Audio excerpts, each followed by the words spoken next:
지금은 이제 시장이 결국 사실은 뭐 오르느냐 내리느냐 뭐 이런 논쟁들이 치열하게 아주 첨예하게 의견들이 대립되고 있습니다. 뭐 여러 가지 백과정명식의 이야기들이 쏟아지고 있고 시장을 분석하는 잣대들도 아주 다양하게 나오고 있습니다. 뭐 이 상황에서 저까지 거기에 뛰어들어서 뭐 시장이 이렇다 저렇다라는 이야기를 해서 정말 쓰레기 더미 위에 쓰레기를 하나 더 얹는 막 그런 일을 할 필요는 없을 것이라고 생각됩니다. 다만 현재 이제 이런 상황에서 우리가 시장 분석의 잣대를 어떤 관점에서 놓고 보는 것이 그래도 기준점을 잡기에 편하느냐라는 관점에서 보는 것이 바람직한데, 대저 사람은 이 당황스러울 때 내가 무엇과 비교할 수 있는 기준이 있으면 그래도 눈높이를 가지고 평정심을 찾을 수가 있지만, 그렇지 않은 경우에는 실제로 어떤 평정심을 찾기가 대단히 어렵습니다. 특히 주식시장에서는 평정심을 찾지 못하는 상황에서는 아무리 효율적인 판단도 즉흥적으로 결정하기가 쉽고, 그로 인해서 항상 그 선택의 결과가 바르지 못한 경우가 많습니다. 때문에 우리가 지금 현재 그 백과정명식으로 쏟아지고 있는 시장 분석의 방법들의 어떠한 부분에 가중치를 두고 신뢰도를 두고 바라보아야 하는가 하는 것을 한번 좀 짚고 넘어가는 것이 바람직하지 않나 생각합니다. 지금 현재 시장의 주류가 되는 의견은 두 가지가 있습니다. 하나는 쉽게 말하는 방식이라는 표현을 만약 쓴다면, 하나는 결국 우리가 전통적으로 이야기하는 소위 말하는 펀더멘탈이죠. 이 펀더멘탈론이 일단 하나가 있고, 두 번째는 소위 말하는 기술적 분석의 범주가 있습니다. 그런데 실제로 지금 제 개인적인 판단으로는 이 기술적 분석의 구간에 지금 진입해 있다는 것은 확실한 것 같습니다. 우리가 시장을 교조적으로 바라보는 소위 말하는 반편지식인 곡사들은 어떤 주장을 하느냐 하면 이렇게 착각을 하고 있습니다. 소위 말하는 제도권 애널리스트를 중심으로 요즘은 시장 전체의 의견들이 그쪽으로 많이 따라가고 있는 부분도 있지만, 주식시장은 기업 가치의 본질, 또 기업의 수익에 따라서 시장은 움직이는 것이다 라고 얘기를 합니다. 기업의 수익이 많이 나면 주가는 오르고 수익이 감소하면 주가는 내린다, 이런 이야기를 하지만, 실제로 그러한 어떤 수익에 따른 기업 분석의 논리도 어떻게 보면 그것이 나름대로 가지고 있는 모순적 함정이 있습니다. 예를 들어서 기업의 수익이 많이 났다라는 그 많이라는 것이 현재의 주가가 어떻게 되느냐를 가지고 분석하는 것이 PER인데, 예를 들어서 PER이 낮다면 혹은 PER이 높다면 그 높다 낮다의 기준은 무엇이 되느냐, 이런 관점에서 질문을 한다면 그 기준은 또다시 자기적인 것입니다. 그래서 대부분 우리가 이 소위 말하는 기술적 분석의 구간이 따로 있고, 펀더멘탈 분석, 소위 말하는 기업의 이익에 초점을 맞추면 시장을 모멘텀이 그것을 따르는 구간이 따로 있다는 것을 사실은 유연하게 생각하는 것이 중요한 것이라고 저는 생각합니다. 따라서 항상 시장 분석에는 고비고비마다 기술적 분석의 구간과 혹은 이 펀더멘탈 분석의 구간이 따로따로 존재하기 때문에, 때로는 제도권 리포트들이 쏟아지면 그 리포트들을 따라서 매수 의견, 강력 매수 의견에 따라서 주가가 정말 강력하게 상승을 하고 그 추세 모멘텀이 따르고, 또 시장이 매도 의견에 따라서 시장이 무너지고 할 때가 있고, 이럴 경우에는 모든 사람들의 투자자들이 결국 어떤 시장 분석 이론에 따라서 주가는 움직인다라는 확신을 가지게 되고, 그 확신이 자기 자신의 행동을 지배하게 됩니다. 그러나 그것이 확신이 무너지는 시점이 도래했을 때 우리는 그 부분을 가지고 어떻게 판단하느냐라는 것이 사실 난점이 될 수가 있는데, 항상 우리가 경험하기를 시장이 하락장에 접어들어서 속절없이 하락할 때는 어떠한 펀더멘탈 분석이나 어떠한 시장 경제 이론이나 그 외 기업 가치 분석이나 그 모든 것이 허무하게 속절없이 무너지고, 현재 당장의 주가를 전부 청산하더라도 그 기업을 당장 청산하더라도 현재 시가총액보다 훨씬 많은 상황임에도 불구하고 주가는 더 하락하는 비이성적인 구간들이 존재하면 그때는 그저 비이성적이다라고 말하고 넘어갑니다. 그러다가 어느 시점에 이제 기업의 이익이 증가했을 때 주가가 올라가기 시작하면 그 봐라, 역시 주가라는 것은 기업의 이익을 따라가는 것이다 라고 얘기를 하곤 하죠. 그렇지만 우리가 주식시장을 가만히 지켜본다면, 주식시장이 만약에 100일간 열린다면 그중에 실제로 실적에 따라서 주가가 움직이는 기간은 약 50일이 채 되지 않고, 나머지 50일은 결국 비이성적인 상황에 따라서 움직이는 것이기 때문에, 결국 주가가 움직이는 사이클이라는 것은 좌우의 날개처럼 수급과 심리의 요인에 따라서 움직일 때가 있고, 또 그것의 잣대가 기업의 실적이 될 때가 있고, 또 그것이 수급이 될 때가 있고, 파도처럼 움직이는 것이다 라는 것을 생각해 볼 필요가 있습니다. 그런 측면에서 우리가 소위 잘 알려져 있는 무라카미 구니오의 우리가 경기 파동 이론을 이럴 때 한번 재검토해 볼 수가 있지 않을까 생각합니다. 보통 이 무라카미 구니오의 이야기로는 이렇게 이야기합니다. 우리가 이제 금융장세, 그 다음에 실적장세, 역금융장세, 역실적장세, 금융장세, 실적장세, 역금융장세, 역실적장세와 같이 이 주식시장은 이렇게 파동을 치고 움직인다라고 얘기를 했죠. 그래서 이 반등의 축에 이 금융장세에 있을 때는 사실은 기업의 실적 모멘텀이라기보다는 기업 주변의 어떤 환경의 대기 자금이라든지 현재 금리라든지 그 외의 어떤 환의 문제라든지 혹은 통화 공급의 문제들이 주식시장을 밀어올리고 그 다음에는 실적에 따라서 시장이 일정 주가가 올라가고 시가총액에 대한 부담이 생기면 실적에 따라서 선별적으로 상승하고 그 반대로 가면 실적과는 무관하게 이 넘치는 잉여 유동성이 감소됨으로 해서 더 이상 고가의 주식을 사줄 수 있는 매수 여력이 떨어졌다는 이유로 전체 시장이 하락하기 시작하고 어느 정도 하락하고 난 다음에는 나쁘다는 이유로 더 많이 떨어지는 상황들 이러한 상황들이 반복한다라고 이야기한다면 우리는 사실 여기를 기술적 분석의 구간 여기를 펀더멘털 분석의 구간, 여기를 기술적 분석의 구간, 여기를 펀더멘털 분석의 구간이라고 역으로 놓고 생각할 수도 있는 것이지요. 그래서 지금 현재 시장을 놓고 일반적으로 시장을 바라보는 사람이 두 가지로 갈라져 있습니다.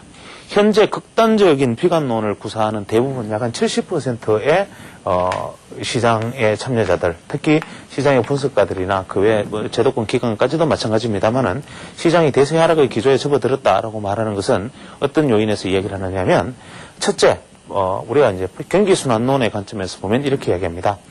기업의 실적은 현재 계속 좋아지고 있습니다.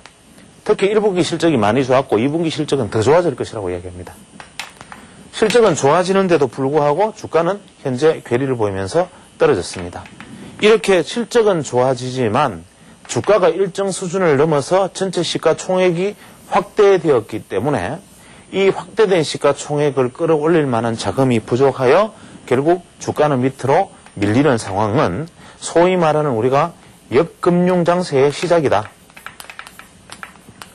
그래서 이 역금융장세 이후에는 역실적 상세가 오고 그래서 현재 시장은 이제 역금융상세의 초입에서 대세 하락기에 초입에 접어들었다. 그래서 당분간 시장은 대세 하락의 기조에 접어들었다. 이렇게 말을 하는 이코노미스트들이 있습니다. 두 번째, 시장을 기술적 분석의 잣대로 보는 사람들 중에 이 70%에 해당하는 대부분의 비관론자들은 이렇게 얘기를 합니다. 시장의 경기선인 우리가 120일 이동평균선을 주가가 하향 이탈했다. 또 실제로 200일 이동평균선마저 주가가 하향 이탈했다. 이 상황이라면 이제 남아있는 것은 정기적으로 그 다음에 60일 이동평균선은 이미 하향으로 방향을 바꾸었다. 또 20일 이동평균선이 60일 이동평균선을 하향 이탈하고 조만간 120일 이동평균선도 하향 이탈하게 된다. 이러한 것은 장기 이평선인 120일선이 하향 전환은 곧 시간 문제고 이렇게 될 경우에는 장기적인 하향 모멘텀을 가질 수밖에 없기 때문에 주가는 600포인트 이하까지 하락할 수 있다. 이러한 논리를 주장하고 있습니다. 여기서 우리가 핵심이 되는 120일 경기선이라는 것 이것이 이탈의 이유고 더 문제는 현재 과거 우리 주식시장의 역사로 보았을 때 120일 이동평균선을 돌파했다는 이유로 장기 상승 추세로 반드시 가는 것은 아니지만 120일 이동평균선을 하향 돌파했을 경우에는 꼭 대세 하락이 일어나더라라는 우리의 경험칙을 이야기하시는 분들이 있습니다. 실제로 이것을 주봉으로 연결지어서 생각을 해보면 주봉상에는 또 이러한 문제가 있을 수가 있습니다. 실제로 우리가 주봉상에 가장 중요하게 제가 누차 말씀드렸던 40주 이평을 기준으로 보면 현재 40주 이동평균선을 주가가 일단 하향 이탈해서 여기서 이러한 모습을 보여주고 있는데 현재 이것이 40주 이평선 위로 올라섰느냐 내렸었느냐라는 것이 의미를 어느 쪽으로 가느냐라는 것이 현재 방송 시점에 주가와는 차이가 있다 하더라도 일단 40주 이평을 한번 무너뜨린 주가가 다시 바로 되돌려서 상승 추세로 이어진 경우는 없더라라는 이야기. 이 말은 결국 40주 이평이라는 것은 120일 이평과 같은 소리이기 때문에 결국 우리가 날짜의 시차는 있습니다만은 주봉상의 40주 이평을 주봉이 무너뜨린 상태로 끝나는 기간이 한 번이라도 주어졌을 경우에 대세가 추세를 그대로 유지하는 경우는 한 번도 없더라. 이러한 것들이 현재 우리가 보여주고 있는 시장의 전반적인 비관 논리와 일치하는 논리입니다. 그럼 반대로 주식시장을 긍정적인 논리로 바라보는 시각은 어떠할까? 이 부분을 우리가 한번 생각해 볼 필요는 있죠. 그럼 나머지 이제 30%에 해당하는 이제는 좀 축소돼서 30%도 아니고 약 한 20%에 해당하는 소위 말하는 긍정론 내리지 낙관론자들의 시각은 어디에 근거해 있느냐 하면 일단 단순하게 생각해서 역금융이다, 역실적이다라는 것은 결국 말하기 좋아하는 사람들의 이야기다.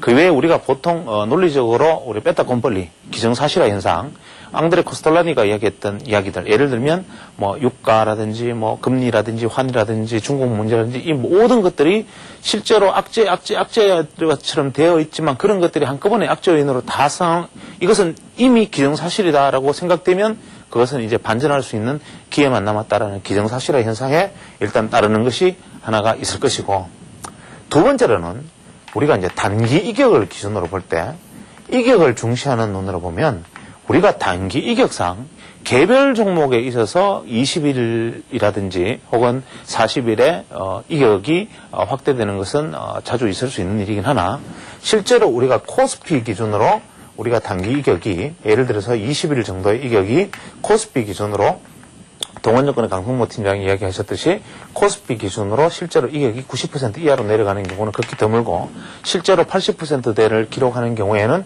그것은 항상 주식시장에서 그것은 바닥을 의미하는 것이더라라는 이야기가 있습니다. 왜 여기서 말하는 단기 이격이 바닥이다라고 말을 하는가?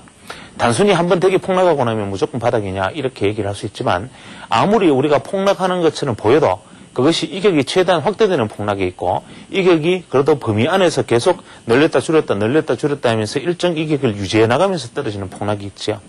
그런데 지금처럼 단기 이격이 순간적으로 이 정도 87%, 88%까지의 단기 이격을 보이면서 폭락하는 경우에는 어떤 매물 구조를 가지게 되느냐 하면, 이것이 왜 중요하냐 하면 이격이 늘렸다 줄였다, 쉽게 말하면 이격도를 기준으로 해서 예를 들어서 밑으로 폭락을 해서 이격이 이렇게 내려가면서 이격이 확대되어서 예를 들어서 95, 98, 96, 94, 92, 90, 88 이렇게 떨어지는 이격은 이 중간중간에 계속 새로운 매물을 쌓아가면서 계속 매물대를 형성하기 때문에 주가는 계속 하락할 수 있지만, 이것이 이렇게 이격이 급격하게 일어나는 경우에는 실제로 이 중간에 있어서 공포감에 질린 매물 청소가 다 일어나 버리기 때문에, 즉 순간적으로 투매가 일어나야 가능한 이격이기 때문에 이러한 순간 투매에 의한 매물 공백이 결국 반등을 이끌어내고, 결국 그것은 상승 추세에서 매물을 한번 틀어내고 다시 재반등하는 과정에 있는 것이다. 이런 기술적 분석의 논리를 펴는 경우도 실제로 존재할 수 있습니다. 또 두 번째로는 이 중기 이격의 기준으로 놓고 봤을 때 현재 단기 이격은 이렇게 표현할 수 있지만, 이 긍정적 분석가들이 이야기할 때는 우리가 중기 이격의 문제를 가지고도 현재 많이 논의를 하고 있습니다. 이 중기 이격을 우리가 주봉상의 중기 이격을 보면 항상 시장은 이러한 모습을 보여왔죠. 예를 들어서 우리가 이제 경기선, 주봉상의 경기선이라고 이야기하면 40주 이평이 되겠는데, 이 40주 이평이라는 이 경기선이 이런 식의 모습을 보여줬을 때 단기 주가가 이제 이렇게 확대되고 축소되고 확대되고 축소되는 모습을 보였다가 이번에는 특이한 모습을 보여줬다.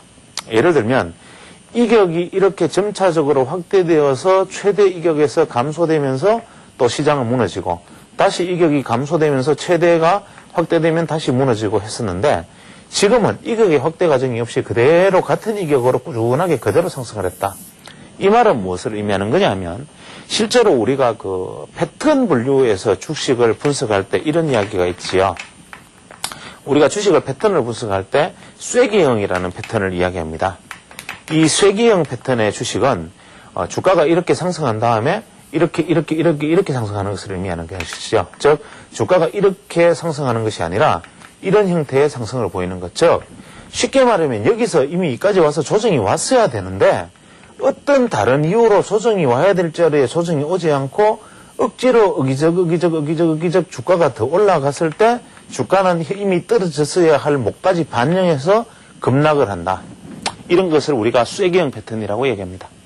이러한 쐐기형 패턴은 이 추세의 반전을 의미하는 것이 아니라 현재 추세 안에서 조정폭이 가파르고 또 굉장히 깊고 이후에 다시 여기까지 와야 한 개의 파동이 끝나기 때문에 이 쐐기형 패턴은 거의 대부분 급락 이후에 주가의 회복으로 마무리되는 경우가 많은데, 현재 우리가 40주 2평을 기준으로 주식시장을 바라보았을 때는 이때의 어떤 상승 부분은 이 전체 추세에서 사실 쐐기형 패턴과 같은 형태를 취하는 수급 구조를 가지고 있는 것이다. 때문에 이러한 수급 구조를 가지고 있을 때 이 부분은 우리가 실제로는 수급 논리상은 거의 억지 상승에 가까운 것이다. 즉 이것은 뭐냐면 외국인들의 일반적으로 외국인들이 수급 구조를 곡해시키면서 즉 기관 투자자나 국내 수급이 무너진 상태에서 외국인들이 처음에 사고 그 다음에 헤지펀드까지 들어와서 주가를 끌어올리고 스스로 주식을 계속 끌어올리고 만들고 하는 과정 속에서 일어나는 현상들이다. 따라서 이때 인위적으로 상승했던 부분이 어디냐? 실제로 약간 800포인트대에서 이미 주가는 조정을 보였어야 되고 이 조정을 보였어야 되는 것이 오버슈팅한 부분은 800까지 오는 것은 당연한 것이고 그 다음에 800포인트에서 원래 조정을 보여줘야 하는 부분 즉 500포인트 중반에서 800포인트까지 상승했다가 다시 조정을 보여줬어야 되는 이 지점까지의 조정은 자연스러운 조정이다. 그렇기 때문에 중장기 추세가 훼손된 것이 아니라 설령 조정의 폭이 좀 더 온다 하더라도 이것은 중장기 추세가 소위 말하는 대세가 하락된 것이 아니라 대세가 전반적으로 추세가 살아있는 과정 안에서 와야 할 조정이다. 이렇게 이야기를 하는 것이죠. 이런 어떤 논쟁의 획을 끊기 위해서 가장 쉽게 볼 수 있는 방법은 우리가 월봉 차트를 살펴보는 것입니다. 현재 우리가 월봉 차트를 살펴보면 제가 준비한 그림을 일단 먼저 보겠습니다. 이 준비한 그림을 보면은 너무나 간단한 추세선을 한두 개 작도함으로써 현재 시장의 상황을 그냥 아주 태연하게 그냥 살펴볼 수 있습니다. 아주 객관적인 눈으로. 고점을 지난 그 1014포인트, 1114포인트를 기록했던 그 당시의 고점에서부터 연결하는 방법도 있고 또 그 다음 고점에서 연결하는 방법도 있겠지만 그 다음 고점에서 이번 2002년도 고점 그 다음에 또 현재의 고점까지 연결된 상승 추세선을 그어보면 현재 월봉상의 추세가 조정을 받는 것은 뭐 어떻게 보면은 이미 예고되어 있었다. 오히려 다소간 한 50포인트 정도 오버슈팅이 있었다라는 정도로 얘기를 할 수 있는 것이지요. 반대로 바닥은 현재 이 월봉상의 패턴을 그어놓고 생각한다면 바닥은 뭐 기술적 분석의 단순 논리로 보면 660포인트까지도 가능하다. 다만 우리가 한 가지 간과할 수 있는 것은 월봉상의 5일, 20일, 40일 또 60일, 120 정도의 이 단기, 중기의 이평의 패턴을 보면 이 5이평, 22평과 같은 이 이평의 패턴들 62평까지 전반적으로 보여주시는 것처럼 월봉상의 이평들이 수렴하고 있다. 이런 경우에 월봉상의 패턴이 수렴하는 지점인 700포인트까지도 조정은 가능하다. 그래서 이런 기준을 놓고 생각한다면 현재로서 우리가 뭐 어디 지점에서 반등 지점이다, 어디까지가 바닥이다라는 논쟁은 사실 무의미합니다.